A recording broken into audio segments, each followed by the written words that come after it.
Bonsoir à tous, je suis ravie de vous retrouver. Le jeudi soir sur Canal Algérie, on vous parle de l'économie qui vous concerne et on vous parle ce soir des états de la petite et de la moyenne entreprise.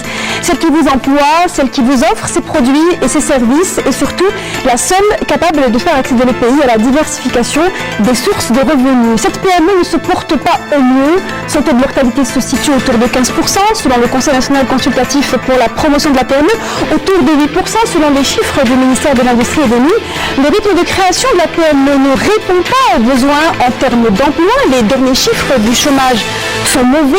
Le chômage est subi à près de 28% chez les jeunes diplômés de l'enseignement supérieur et 27% chez ceux de la formation professionnelle. Alors récemment, les nouvelles mesures d'accompagnement urgentes ont été prises pour renforcer à nouveau les appuis de la PME et lui permettre de préserver ses emplois. Surtout, quels sont en gros ces changements et ces mesures que la loi va apporter et surtout quel impact cela aura-t-elle sur le tissu économique? Nous allons parler de cette thématique avec nos invités ce soir et nous accueillons Mehdi Omar Ouayesh. Bonsoir. Et merci d'être avec nous. Vous êtes le président du cluster numérique et vous êtes l'initiateur d'une start-up également. Merci d'avoir accepté notre invitation. Merci. À ma gauche, monsieur Daoudi Ammar, vous êtes le directeur général de la CGCI PME, qui est la caisse de garantie du crédit d'investissement pour les PME. Merci d'être avec nous. Et à vos côtés, monsieur Mohamed de Goufi. Bonsoir. Bonsoir. Vous êtes membre du conseil d'administration d'Ecfera, qui est une SPA qui produit des incinérateurs et des chaudières à vapeur. Vous êtes également enseignant à l'Université d'Alger et vous avez récemment édité un ouvrage intitulé Le marketing informationnel, études de marché, outils de connaissances et d'aide à la décision.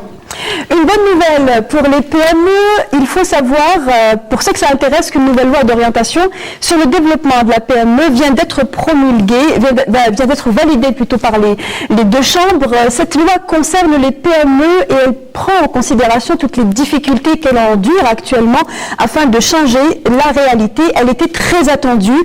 Elle devrait pallier aux contraintes de la conjoncture économique actuelle. Je vous propose de suivre dans ce commentaire réalisé par Halim Maouchi l'essentiel à retenir de cette loi d'orientation pour la PME. Il s'agit, après le Code des investissements, du deuxième grand dossier en économie. La nouvelle loi relative à la petite et moyenne entreprise a pour but, comme l'a souligné le premier responsable du secteur, d'insuffler une nouvelle dynamique basée sur une vision tridimensionnelle, à savoir création, croissance et viabilité en vue de générer de la richesse et de l'emploi. Une loi qui vient adapter la définition de PME à la donne économique actuelle par l'actualisation des seuils des chiffres d'affaires qui ont été relevés à 4 milliards de dinars contre 2 milliards actuellement. La nouvelle loi prévoit plusieurs mesures de soutien à cette catégorie d'entreprises, notamment en matière de leur création, de la recherche et développement, de l'innovation, de développement de la sous-traitance, de financement d'actions de sauvetage et de reprise des activités des PME en difficulté, mais viables. La loi prévoit désormais la mise en place d'un fonds d'amorçage pour encourager la création des start-up innovantes. Ce fonds est destiné à financer les frais préalables devant permettre la conception du produit prototype, frais de recherche et de développement, prototypage, business plan, afin de pallier l'entrave liée au défaut de financement de la phase pré-création de l'entreprise qui n'est pas prise en charge par le capital investissement. Autre objectif de cette loi, le renforcement de la mise à niveau des PME et la réduction du taux de leur mortalité, car il faut savoir que l'élaboration de la nouvelle loi est intervenue après les résultats mitigés de l'opération de mise à niveau des petites et moyennes entreprises lancée en 2012, mais qui n'avait pas atteint tous ses objectifs. Dans ce cadre, il est prévu une réforme du dispositif de soutien des PME sur les plans législatifs et institutionnels, ainsi que sur les institutions qui auront à mettre en place ce dispositif. En vertu de cette loi, chaque entreprise sera soutenue selon ses propres besoins, au lieu d'une démarche standard. En plus du fonds d'amorçage, il y a également urgence de protéger les PME et de réduire leur taux de mortalité, estimé actuellement à 8%. Enfin, avec la nouvelle loi, l'Agence nationale de développement de la petite et moyenne entreprise se voit promue d'une part au rang d'instrument d'État et renforcée d'autre part par deux structures, à savoir le système de veille et d'information et celle chargée du développement de la sous-traitance en tant que levier stratégique important pour le secteur de l'industrie et dont l'objectif est d'atteindre les 2 millions d'entreprises. Un objectif donc de création de 2 millions d'entreprises. Malheureusement, lorsqu'on parle de PME, souvent on parle d'objectifs pas atteints ou pas encore atteints. Il semblerait que la chose la plus difficile soit justement de pouvoir suivre et poursuivre un rythme de création d'entreprise qui n'est pas au rendez-vous. Alors première question, pour permettre de cerner la problématique liée à la PME, selon vous, quelle est la difficulté majeure rencontrée par la PME algérienne actuellement, Monsieur Goufi? D'abord, je voudrais rappeler quelques chiffres pour un peu donner une perspective à ce débat. En matière de création d'entreprise, il faut savoir qu'en Algérie, on est à 70 PME pour 100 000 habitants par an, alors que des économies de même nature peuvent créer jusqu'à 350 PME pour 100 000 habitants par an. Vous voyez un peu les enjeux et l'effort à faire en matière de soutien aux PME. Les difficultés que rencontre la PME, je parle pour le cas de notre entreprise qui est Ekferal, qui est spécialisée dans la fabrication de chaudières et incinérateurs, mais aussi qui est dans la prestation de services, qui est l'incinération. Nous avons des difficultés en matière d'accès au marché public, puisqu'il faut savoir que l'essentiel de l'activité est développé par les pouvoirs publics. Donc il y a un problème d'accès au niveau de ces marchés. Combien même la loi a mis en place un dispositif de préférence nationale et de 25%. Dans la réalité, cette règle n'est pas appliquée et je peux à la limite comprendre le comportement du chef d'entreprise lorsqu'il aura à faire des choix. Il les fait en fonction de performance des équipements et du prix à payer. À mon avis, cette mesure gagnerait à être soutenue par une autre mesure qui est celle d'un crédit d'impôt pour la dépense supplémentaire qui est engagée par l'entreprise qui va acquérir cet équipement. Ça, c'est le premier. Le deuxième point, et je voudrais le souligner concernant l'entreprise Ekferal, c'est qu'il y a une synchronisation du temps de l'entreprise et de l'administration. Nous sommes dans des activités qui sont soumises à des autorisations et l'administration, bien entendu, elle a toute la liberté de prendre le temps. Simplement, lorsqu'elle prend son temps pour nous soumettre, de nous accorder des autorisations, l'opportunité qui était là, elle est complètement partie. Donc il y a dépassé par le temps. Donc il y a à ce niveau-là. Et au niveau des entreprises, nos partenaires, ce que nous constatons, c'est qu'aussi il y a des pratiques bureaucratiques qui font qu'entre le moment où l'appel d'offres, la notification du marché et de l'exécution, il y a un temps assez long. Et pour le cas de notre entreprise, nous travaillons par anticipation. Donc nous commençons à travailler, nous constituons des stocks et ça pèse lourdement sur une PME du type de Ekferal. Sur sa trésorerie notamment. Rappelons que Ekferal n'est qu'un exemple. Hein. Vous êtes le membre du conseil d'administration d'une entreprise qui, rappelons, est une SPA, qui à l'époque de la privatisation des entreprises a été rachetée par ses employés, donc une entreprise qui s'est faite un peu dans la douleur, mais qui continue à travailler. Alors, vous avez évoqué la question des marchés, l'accès au marché public, puisque c'est ce qui domine, les donneurs d'ordre principal actuellement, c'est l'État. Vous avez évoqué également les lourdeurs administratives. Y a-t-il d'autres types de contraintes aujourd'hui endémiques au tissu PME, Monsieur Daoudi? Bon, moi je crois que l'un des problèmes également auxquels les PME sont confrontés, c'est celui également du financement.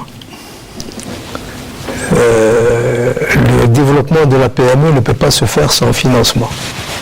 Le financement de l'économie à travers le financement bancaire reste fondamental. Le développement d'un secteur de la PME, par exemple, ne peut pas, disons, se faire sans recourir au crédit bancaire. Cependant, le crédit bancaire ne peut pas également se faire sans garantie. Et actuellement, pour, disons, lever cet obstacle, l'État a mis en place des organismes de garantie qui viennent accompagner les banques dans le financement des projets PME. Et là, je peux citer l'exemple de la Caisse de garantie, qui est un organisme de garantie qui est venu, en fait, renforcer qualitativement le paysage bancaire et financier algérien. Le produit de cette institution, qui est la garantie financière, vient en appui donc, aux politiques de financement des banques, en direction de la PME, surtout de la PME, la petite et moyenne entreprise, créatrice d'emplois et génératrice de richesses, que ce soit dans la création et le développement. Et également, ce produit nouveau qui est la garantie financière vient également en appui des politiques d'inclusion bancaire, des projets d'investissement PME qui n'offrent pas suffisamment de garanties aux banques ou qui en fait n'ont pas du tout de garantie. Et là, il y a maintenant un produit sur le marché qui en fait prédispose maintenant les banques à faire davantage en direction des PME. Parce que la PME, c'est vrai qu'il y a des problèmes qui se posent par ailleurs, c'est tout l'environnement de la PME qui doit intervenir pour relancer l'investissement au niveau de ce secteur d'activité, mais il faudrait qu'il y ait une certaine synergie entre tous ces acteurs. Et entre autres acteurs, il y a la banque, il y a maintenant en aval du financement bancaire, il y a un organisme de garantie qui a été créé par l'État depuis maintenant, depuis 2004, mais qui fonctionne, qui est sur le marché depuis 2008 et qui apporte sa garantie aux banques pour en fait booster encore davantage le développement, le financement du développement du secteur d'affaires. Justement, revenir bien en détail par rapport à la question du financement et des difficultés que rencontre la PME avec ses banques, avec leurs banques de manière générale. Mahdi Amaraoui, je voulais certainement avoir votre point de vue par rapport aux contraintes de la PME, sachant que vous êtes non pas PME mais plutôt start-up, donc TPE plutôt. Exactement. Il faut savoir que les TPE sont, on va dire, constituent le plus grand nombre dans cette catégorie des PME. Par rapport aux contraintes et obstacles, elles sont aussi variées que les PME. Ça dépend, on va dire, du secteur d'activité, de la position géographique. Chaque secteur, en gros, a ses spécificités.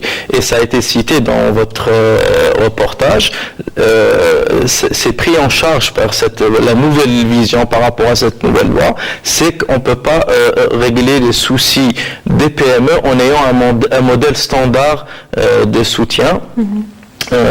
Des aides spécifiques doivent être apportées selon le type de PME, selon le secteur d'activité, la taille, mais si on parlait du financement, de l'accès à la commande publique, on peut parler aussi du foncier industriel, mais pour beaucoup aussi, on parle aussi d'immobilier industriel, notion qui est aussi introduite par cette nouvelle loi. On attend, on va dire, avec impatience les textes d'application pour voir comment concrètement ces problèmes vont être réglés. Mais comme je l'ai dit, par rapport au secteur, par rapport à l'activité, par rapport à la zone géographique, les PME du Sud n'ont pas les mêmes, on va dire, ce problème que les PME du Nord, etc. Effectivement, donc c'est plus... Mais si l'on devait résumer l'ensemble des contraintes que vous venez de citer, il y a tout de même une question qui se pose par rapport aux PME qui se fragilisent déjà au démarrage, c'est-à-dire qu'au tout début, elles activent et puis elles finissent par disparaître.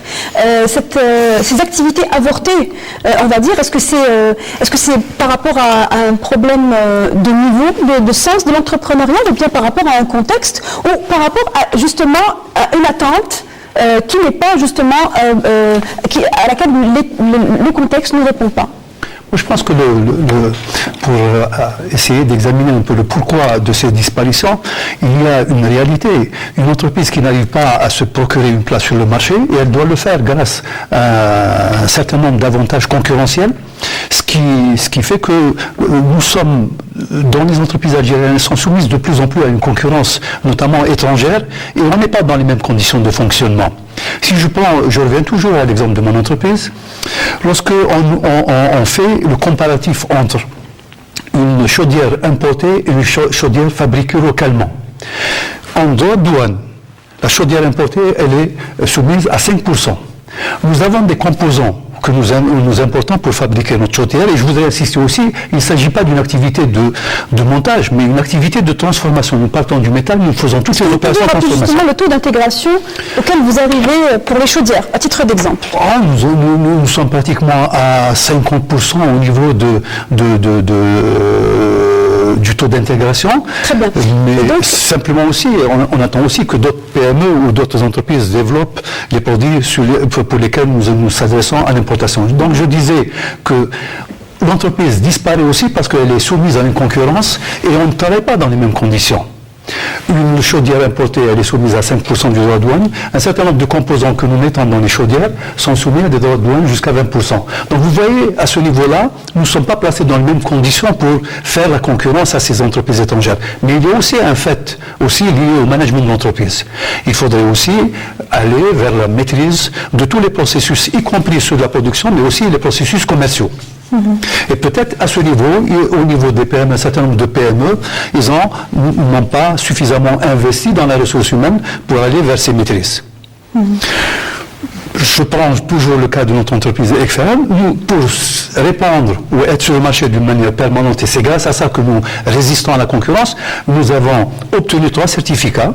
Le premier certificat, c'est lié au management de la qualité de l'entreprise. Donc, nous offrons des produits de qualité. Nous avons aussi, en matière de sécurité industrielle, nous avons aussi une certification. Et nous avons une certification en matière d'environnement. Là aussi, nous voulons être de notre temps. Il y a cette préoccupation environnementale qui est prise en charge. Et tout cela consiste en un investissement, évidemment. Bien entendu. Cela a dû coûter de l'argent à l'entreprise que de se mettre dans les critères et aux normes internationales. Nous avons fait un investissement en matière d'acquisition des équipements pour élever le niveau de productivité, ce qui nous a permis un peu de faire face à la concurrence étrangère. Donc il y a des investissements, mais qui sont faits sur des fonds propres. Et lorsqu'on parlait du crédit, c'est vrai qu'il y a des organismes qui viennent un peu suppléer le problème de garantie, mais il faut regarder aussi les taux auxquels sont soumis les crédits. De mon point de vue, ils sont relativement prohibitifs lorsqu'on ramène aussi à la situation des entreprises. Nous sommes de plus en plus concurrencés, nous sommes obligés de jouer sur les coûts et sur la marge. Et nous payons un crédit important. Les taux bancaires pratiqués ne sont pas à votre avantage. Ne sont pas. Ramad Daoudi, vous ne semblez pas d'accord. Je ne partage pas quand même l'avis de M. Goury parce que, en fait, le financement d'un projet est une aventure. Pour le promoteur, c'est pas facile. Et le banquier juge surtout la pertinence économique et financière du projet parce qu'il va mettre de l'argent. Mais malgré cela, il y a quand même maintenant des organismes de garantie. La nouvelle loi, qui est une loi très positive quand même, qui vient avec beaucoup de nouveautés, qui a revalorisé un peu les critères de définition de la PME, qui a augmenté, je viens de l'entendre dans le petit reportage, le chiffre d'affaires de 2 milliards à 4 milliards. C'est-à-dire que là, on élargit le champ d'intervention de la PME, c'est-à-dire que la PME qui avait un chiffre d'affaires de 4 milliards de dinars ne pouvait pas émarger aux mesures, disons, et aux avantages que l'État met à disposition de ce secteur.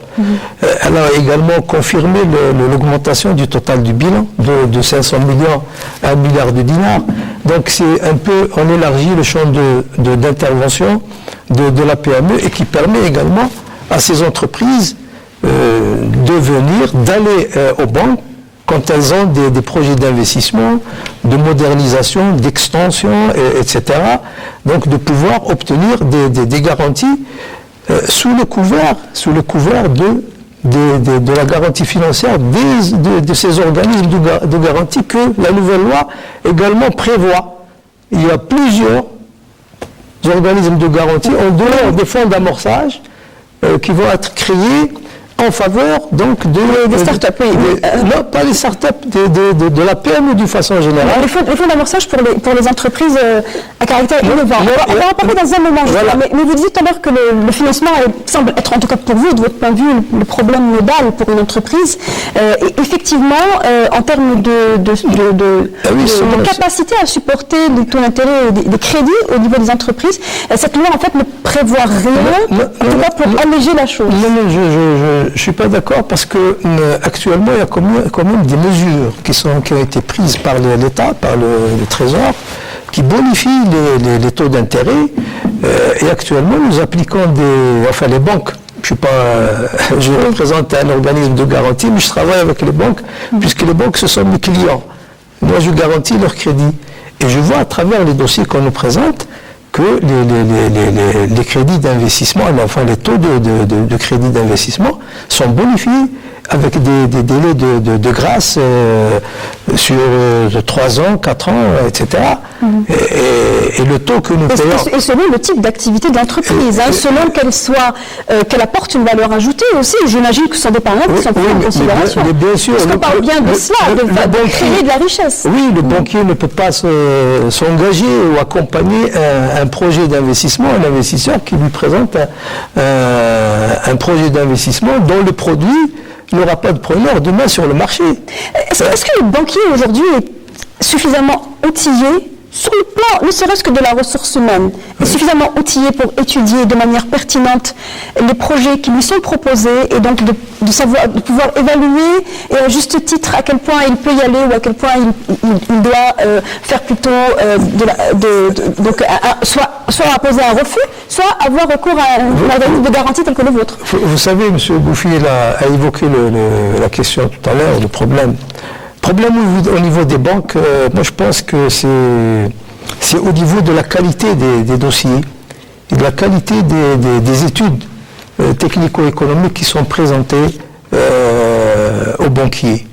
Et je vous ai dit tout à l'heure que le banquier apprécie beaucoup la pertinence économique et financière d'un projet. Si le produit que donc le degré de maturation d'un projet absolument, parfois la maturation du projet n'est pas suffisante. Ça c'est un aspect. Deuxième aspect également, vous avez l'entrepreneur ou le promoteur qui est en face de vous. Ça dépend. Il y a un problème de management. M. Bouffi a parlé tout à l'heure du problème de management. Et les banquiers rencontrent souvent ce problème au niveau des projets d'investissement, la gestion de ces projets d'investissement. Je voulais ajouter une petite précision. Lorsque je parlais du taux d'intérêt, je ne faisais pas allusion dans le cas du projet d'investissement, dans le fonctionnement d'une entreprise. On n'est pas en permanence dans des investissements, on est dans l'exploitation, on va constituer des stocks, etc. Donc, à mon niveau et à mon sens, on gagnerait à revoir un peu à la baisse ces taux d'intérêt qui vont créer une situation difficile pour les entreprises, d'autant plus que leur trésorerie est difficile. Et autre aspect, on va répercuter ces frais financiers sur nos coûts. Et le marché de plus en plus s'ouvre à la concurrence, donc dans ces conditions-là, il serait difficile pour l'entreprise de faire face à la concurrence lorsqu'elle a à payer le coût de l'argent à un coût assez élevé. Ce que je voulais ajouter, c'est que vous avez parlé d'entreprises en quelque sorte mortes-nées.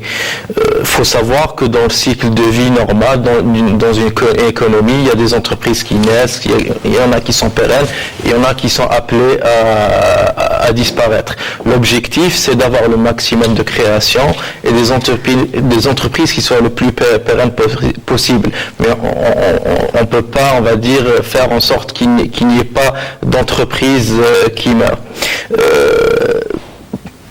Ce qui est par exemple pris en charge quand on parle un peu de la nouvelle loi, quand on parle justement du fonds d'amorçage. Il y a beaucoup d'entreprises ou de PME qui meurent vraiment très rapidement, et à la limite c'est mieux de disparaître, on va dire, rapidement pour pouvoir renaître plutôt que plus tard.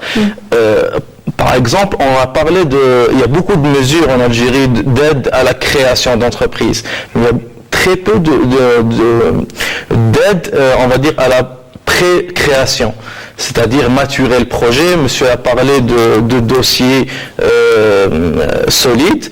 C'est pas tous les entrepreneurs qui ont la capacité à monter un bon dossier. Et le fonds d'amorçage, justement, sert à cela, à financer des études de marché, à financer une étude technique, à financer un prototypage.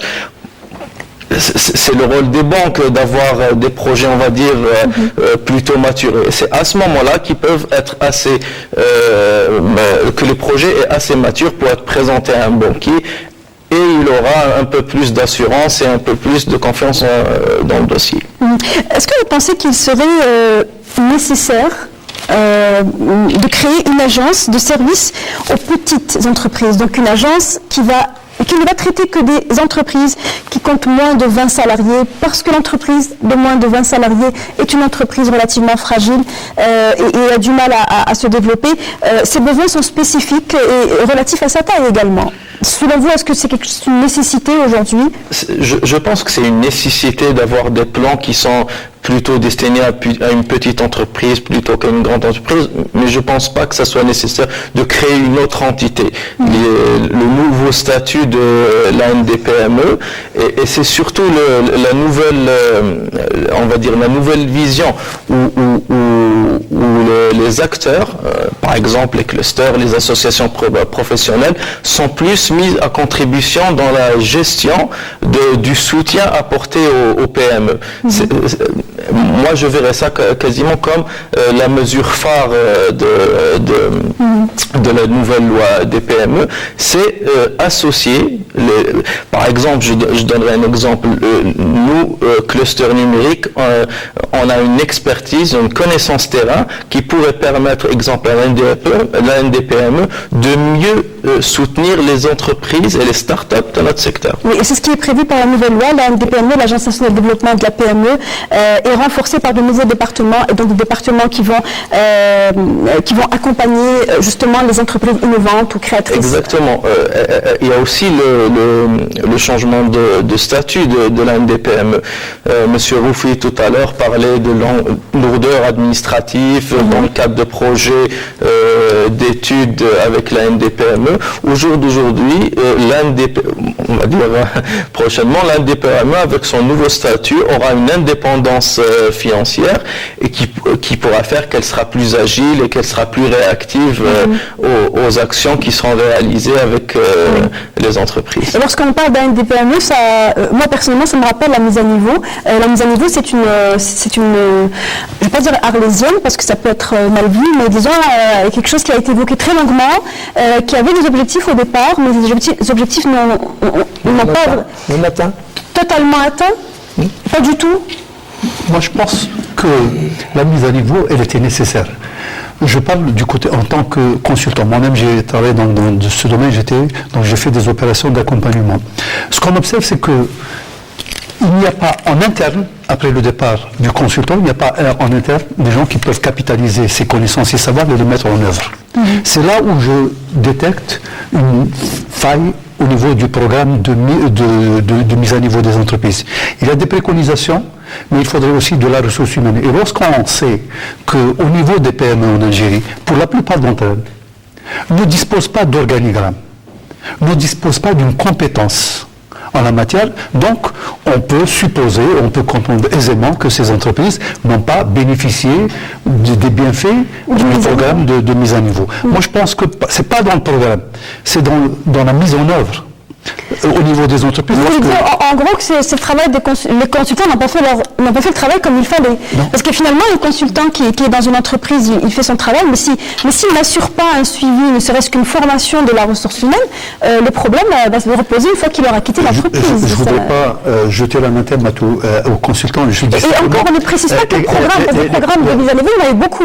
Les consultants, on n'est pas en train de cibler. Les missions, elles sont définies dans le temps et définies en termes de référence. On vous dit qu'est-ce que vous avez à faire. Il y a tout un diagnostic qui fait, un plan stratégique, et ensuite l'entreprise elle a en charge de mettre en œuvre ses préconisations. Au niveau de l'entreprise, je vous parlais tout à l'heure de l'accompagnement des entreprises. Moi, je vois 3 domaines où on peut accompagner, soit sous forme d'organisme, soit d'un portefeuille de prestations que l'entreprise pourrait solliciter. Moi, je vois en termes de maîtrise du marché, parce que de plus en plus, toutes les entreprises sont confrontées à la concurrence et on doit passer par une très bonne connaissance du marché. Deuxième élément, c'est au niveau du management. Je pense que la période de la PME familiale, je crois que ça a fait son temps. Maintenant, il faut passer à un PME avec un management. Ceux qui comptent le plus grand chiffre d'affaires en Algérie aujourd'hui sont des PME familiales. Mais je dis, il faut évoluer. Non, mais bien sûr, il faudra évoluer, préparer pour mettre en place des organismes et des managements. Donc, il y a un travail à faire au niveau du management, mais il y a aussi à faire un travail au niveau de l'accompagnement de ces entreprises lorsqu'elles sont dans des processus industriels, les accompagner pour la maîtrise de ces processus industriels, pour obtenir des produits de qualité, pour qu'ils puissent soutenir la concurrence avec les produits qui sont importés de l'étranger. Oui. Madina. Je pense que les objectifs n'ont pas été atteints parce que dès le départ, les objectifs, on avait mis la barre trop haut. Les objectifs, on parlait, je ne sais plus, de quelques milliers d'entreprises mises à niveau, alors que ce n'est pas possible. Premièrement, je pense que ça doit aller d'abord commencer par une attitude, on va dire, volontaire de la PME. Une PME qui prend un programme de mise à niveau et qui ne prend pas, on va dire, la peine de mettre les ressources après pour capitaliser les résultats de ce programme, je pense qu'en termes managérial, qu'en termes même de ciblage des PME à mettre à niveau, le process aurait pu se passer autrement. Aussi, la particularité, c'est que, on va dire dans l'ancienne version, ne pouvaient accéder au programme de mise à niveau que les entreprises étant déjà en bonne santé financière. Donc, à la limite... ça disqualifie un grand nombre d'entreprises qui sont motivées pour suivre, on va dire, les recommandations que va mettre un consultant. Donc, en quelque sorte, ça a faussé un petit peu le résultat des deux opérations de mise à niveau. Et démotiver bon nombre d'entreprises aussi à éventuellement reconduire les mises à niveau, étant donné que les mises à niveau étaient à des échelles, à des degrés, il y avait des étapes à franchir. Vous avez un point de vue à donner aussi à M. Daïd. Oui, la mise à niveau s'adressait beaucoup plus aux entreprises en développement qui travaillent, c'est pas pour des créations. Et donc, généralement, après le travail d'expertise, etc., qui est fait au niveau de la NDPM, c'était la NDPM qui faisait... Une partie par la NDPM, oui. Une partie, enfin... Le problème, quand il fallait demander la mise à niveau, exigeait également des ressources financières. Et quand il fallait aller au niveau des banques pour solliciter des crédits bancaires pour accompagner justement cette mise à niveau, il se trouve qu'il y a des entreprises qui présentaient un certain endettement également. Et donc, il y a pas mal de dossiers qui ont été bloqués de cette façon. Car elle n'avait pas les moyens en fait, de se payer une mise à niveau. Oui, parce qu'il faut une entreprise qui est déjà endettée, qui a un endettement au niveau d'une banque et pour laquelle on vient demander encore d'autres crédits, le banquier, selon son appréciation, peut accepter ou refuser. Mais à notre niveau, nous qui attendions justement, au niveau puisque nous avons travaillé avec au niveau de ces organismes, pour recevoir au niveau de la garantie par l'intermédiaire des banques des dossiers, on n'en a pas reçu. Donc ce qui fait que pour nous, la mise à niveau n'a rien rapporté. En fait, on parlait d'échec, c'est évidemment l'échec qui est là. Mais si vous n'aviez pas de sollicitation, cela signifie que dès le départ, au niveau bancaire, il n'y avait pas de besoin de trouver d'autres solutions ? D'autres solutions de financer les mises à niveau? Oui, justement, les solutions, c'est pour ça que je disais tout à l'heure, la mise en place d'organismes de garantie vont prédisposer les banques maintenant à, à changer, à modifier leur vision à l'égard des entreprises PME, qu'elles soient des entreprises en état de mise à niveau ou de nouvelles entreprises qui viennent... Mais les organismes de garantie existent depuis longtemps et les projets de mise à niveau ont également duré pendant longtemps. Ça n'a pas fait bouger les banques pour autant. ça n'a pas fait en tout cas solliciter les banques aux organismes de garantie. Les banques également ont leurs contraintes aussi. Les banques ont leurs contraintes. Le financement d'un projet d'investissement ne peut pas se faire comme ça. Il y a des contraintes d'ordre, j'allais dire, financière. Parfois, l'investisseur ne présente pas l'autofinancement suffisant pour engager son projet. Il y a le problème comme je le disais tout à l'heure, de marché. Il y a le problème de capacité par la suite de remboursement qui se pose. Enfin, il y a un tas de contraintes parfois qui empêchent le banquier d'accompagner cette mise à niveau. Mais maintenant, je disais tout à l'heure qu'il y a des fonds de garantie qui existent. Il y a la caisse maintenant, la caisse de garantie qui existe. Il y a d'autres fonds de garantie qui sont prévus par la nouvelle loi et qui peuvent, à mon sens, régler ce problème.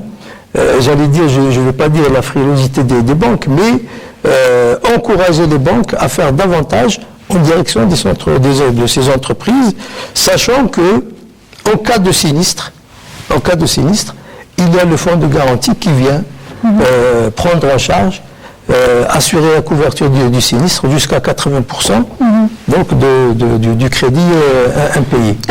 Il faut rappeler, vous pouvez confirmer ou infirmer ce chiffre, mais en tout cas il émane du Conseil national consultatif pour la PME. Les banques publiques ne financeraient que 30% des projets PME. 30% c'est très peu. Lorsqu'on sait qu'en parallèle, les banques ont eu, et on le sait, ça a été dit publiquement, ont eu des consignes pour effacer les dettes d'un certain nombre de porteurs de projets, en SAGE notamment, qui n'ont pas été en mesure de rembourser leurs crédits. Ces effacements de dettes qui ont été consentis à un moment de l'histoire, n'ont pas été, la même mesure n'a pas été en tout cas, n'est pas consentie en tout cas au regard des PME, des entreprises qui produisent aussi, puisque là, lorsqu'on parle de l'ANSEJ, on parle de services, et donc de porteurs de projets ANSEJ qui n'ont pas réussi.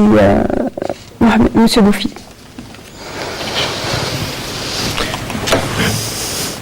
S'agissant de l'effacement des dettes, il faut savoir que c'est le jeu d'écriture qui va être supporté par le Trésor et ça va rejaillir sur l'économie. C'est un tour de passe-passe. Ça peut faire bien, mais il y a une réalité. Aujourd'hui, les moyens de l'État sont limités. Je ne pense pas qu'on soit dans cette situation d'effacement.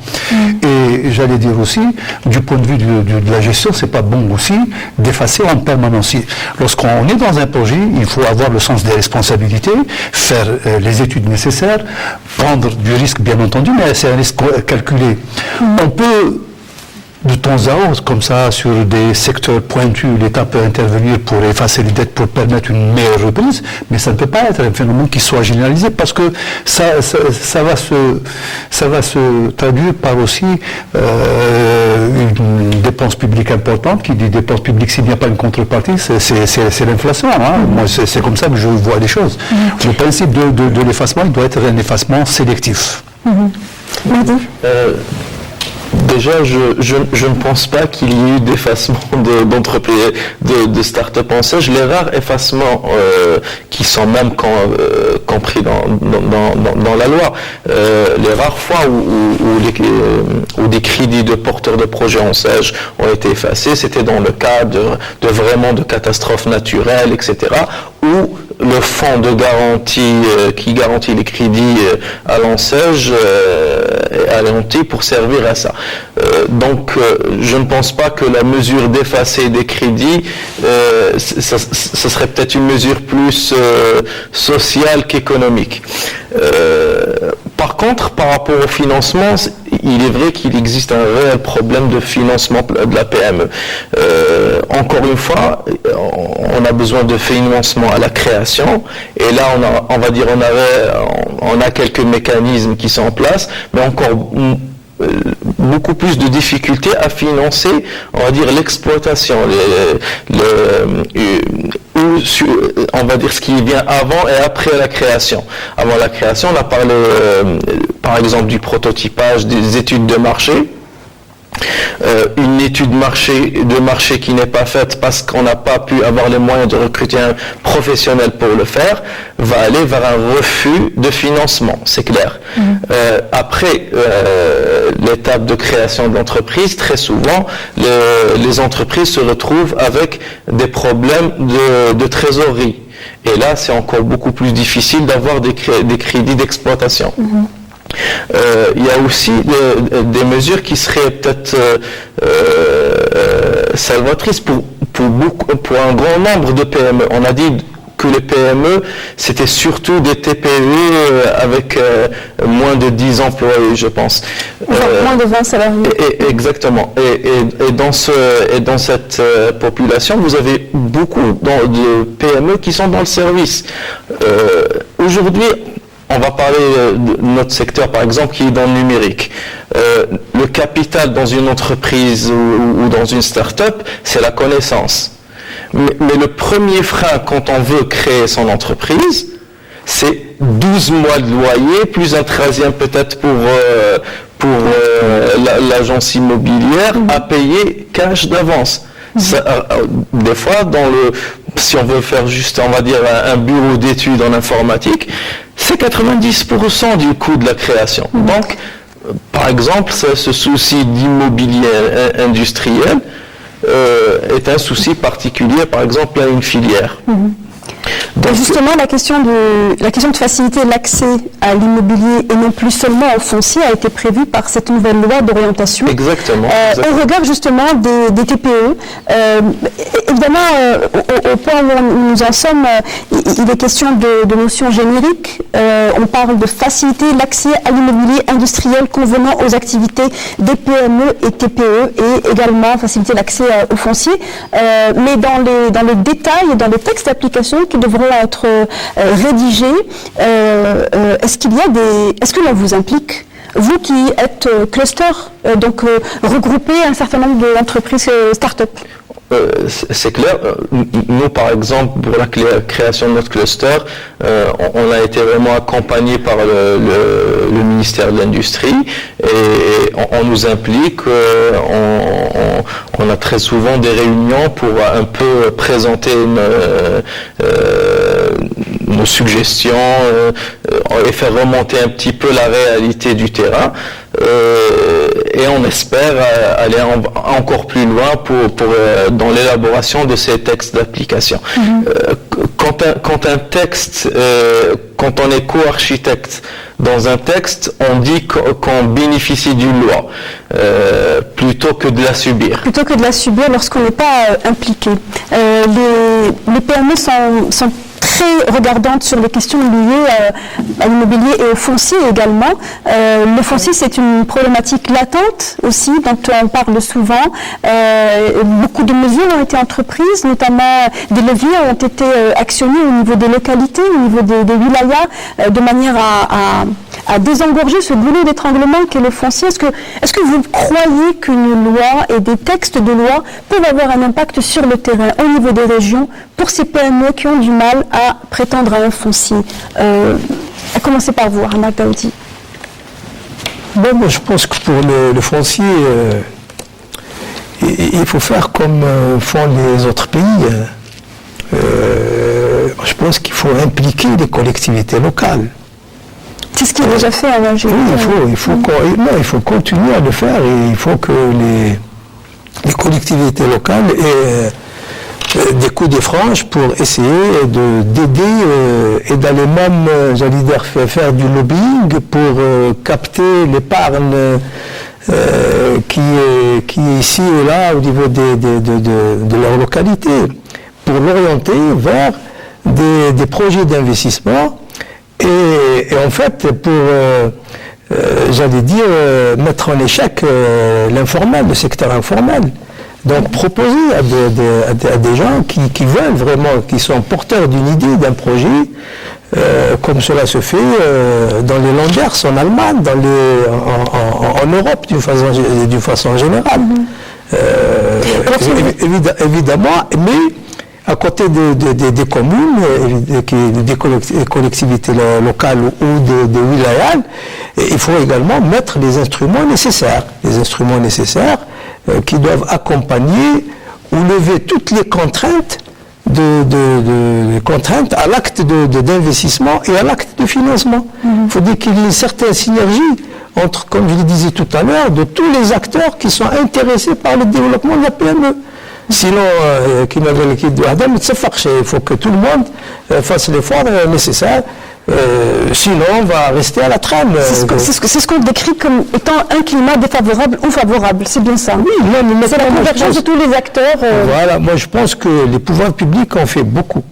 Moi je parle du secteur que je connais en matière de financement, par exemple. Si les banques ont reçu des instructions pour accompagner les porteurs de projets, mettre en place des financements, d'autant plus que maintenant, en aval, ils ont un organisme de garantie qui peut amortir le choc en cas de sinistre. Mais les banques n'ont plus rien donc, un élément très important qu'il faut signaler,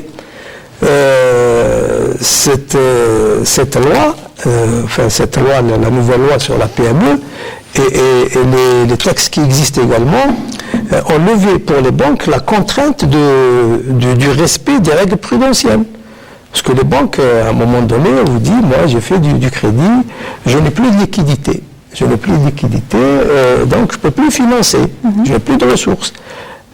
L'État a mis en place des organismes pour leur dire, attention, vous continuez à financer ce secteur d'activité, surtout de la PME, vous avez des organismes de garantie qui vous assurent 80% du risque et qui vous permet par conséquent de neutraliser ces règles prudentielles pour ne plus être en porte-à-faux avec la Banque d'Algérie. Avec les objectifs aussi de l'État qui consistent à booster et promouvoir l'activité de la PME. Absolument. Moi, je crois qu'il y a beaucoup. Il faut que les autres acteurs également jouent le jeu. Moi, je pense qu'au niveau du secteur bancaire, quel que soit, peut-être il y a des insuffisances, mais maintenant, il y a des banques, il y a des organismes de garantie qui interviennent sur le terrain. Je prends l'exemple de la Caisse, par exemple. Nous avons, dans le cadre de notre politique de développement, nous sommes en train de régionaliser un peu l'activité de la Caisse.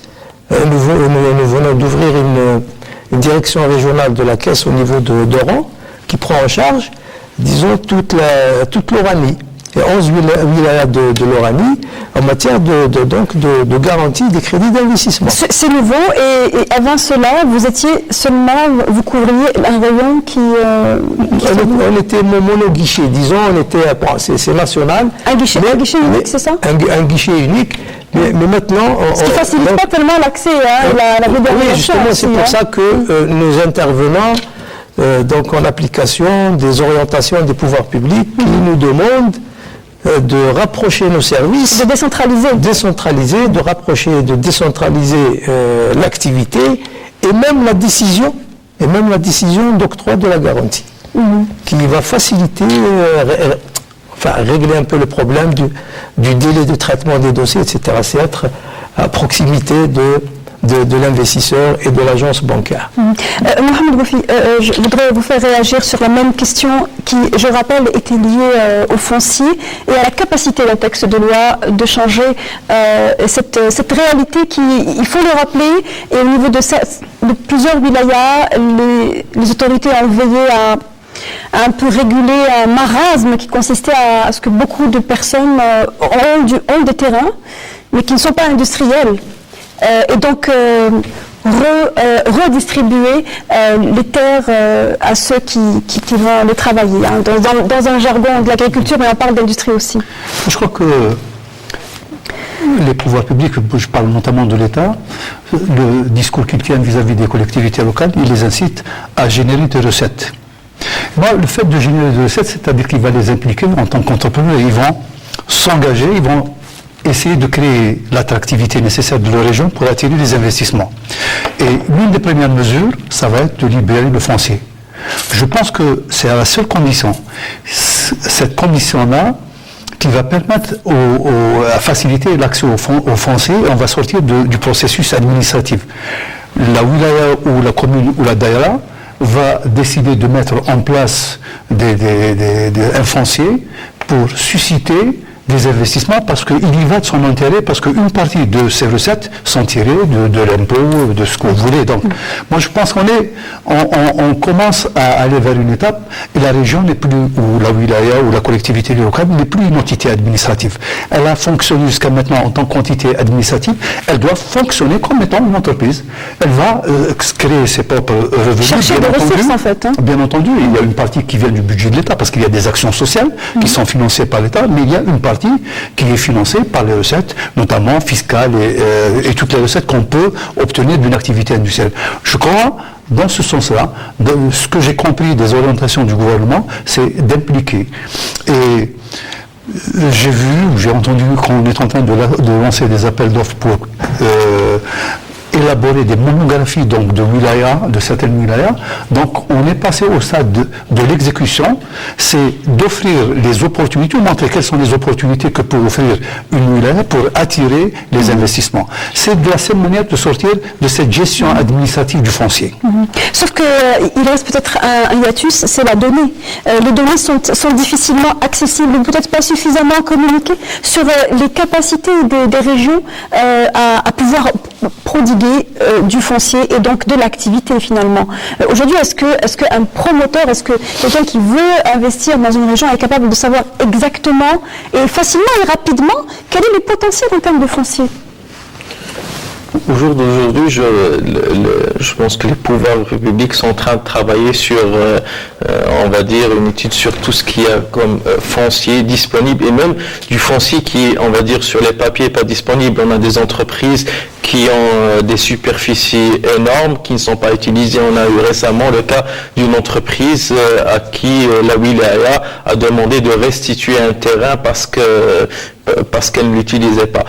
Justement, la solution ne peut être que réglementaire. Vous avez d'un côté, je parle par exemple pour l'immobilier industriel, vous avez d'un côté beaucoup d'entrepreneurs qui ne trouvent pas des locaux et d'un autre côté l'APC d'Alger Centre qui verbalise des propriétaires parce que leurs locaux sont fermés. On a plein de locaux fermés et plein de terrains qui sont, on va dire, sont occupés par des, on va dire, on va appeler ça des pseudo-entrepreneurs qui sont plus un peu dans la spéculation, etc.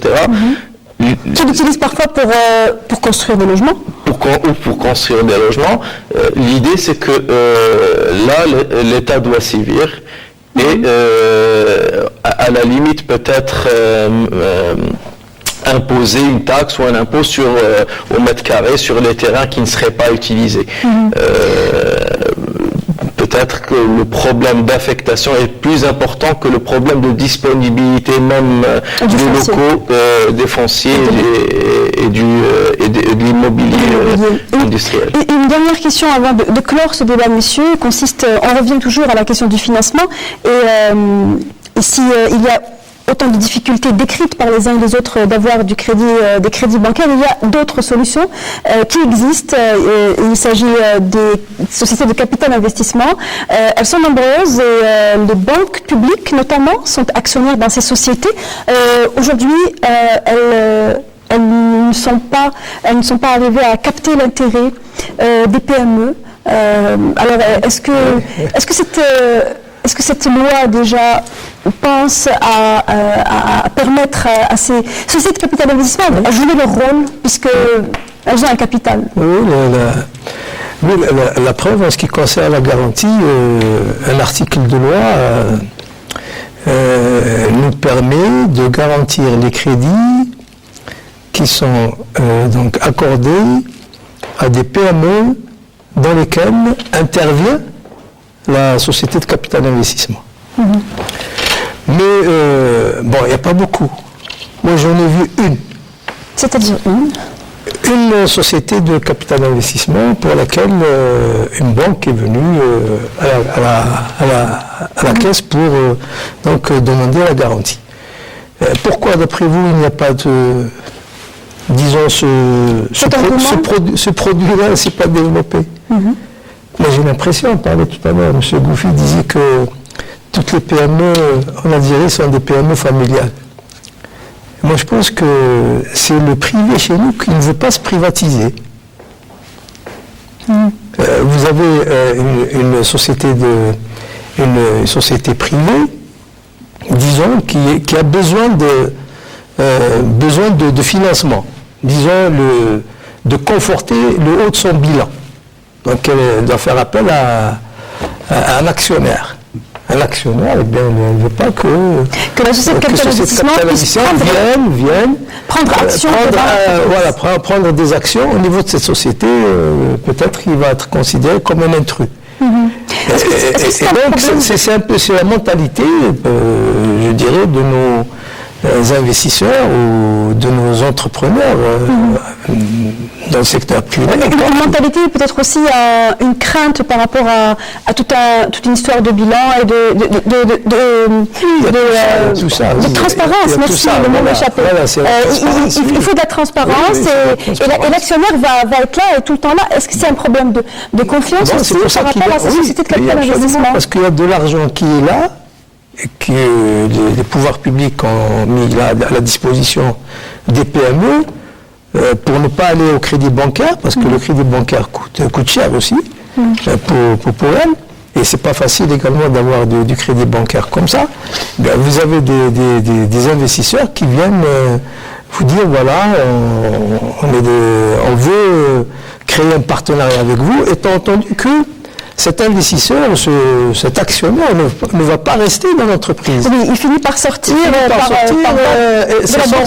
Le rôle de ces sociétés d'investissement de capital risque, c'est d'aller conforter la situation, mettre sur les rails des entreprises qui peut-être battaient de l'aile parfois sur le plan financier, leur permettre de démarrer, de bien se lancer, sortir du capital. Et ensuite sortir pour aller... Juste 2 minutes pour avoir votre point de vue sur la question et sur cette, on ne va pas dire échec puisque l'histoire n'est pas terminée, sur cette frilosité de la part des PME par rapport à ce produit qui est le capital investissement.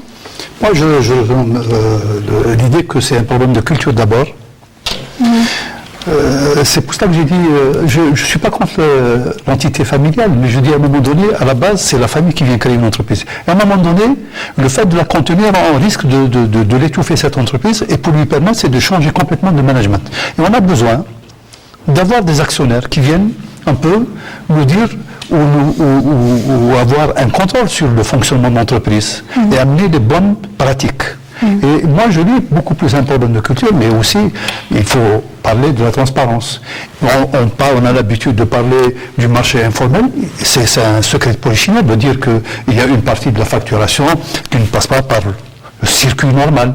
Donc, lorsque vous avez un partenaire qui est avec vous et de surcroît actionnaire, et certainement, il va amener de la rigueur, il va amener un contrôle, et je ne pense pas qu'un certain nombre d'entreprises soient disposées à l'accepter aujourd'hui. Mais il y a un contexte aussi, un climat qui parfois force les entreprises, même les plus rigoureuses sur l'impôt, à être amenées à travailler sans facture, parce que les sous-traitants, parce que les gens avec qui elles traitent ne facturent pas également.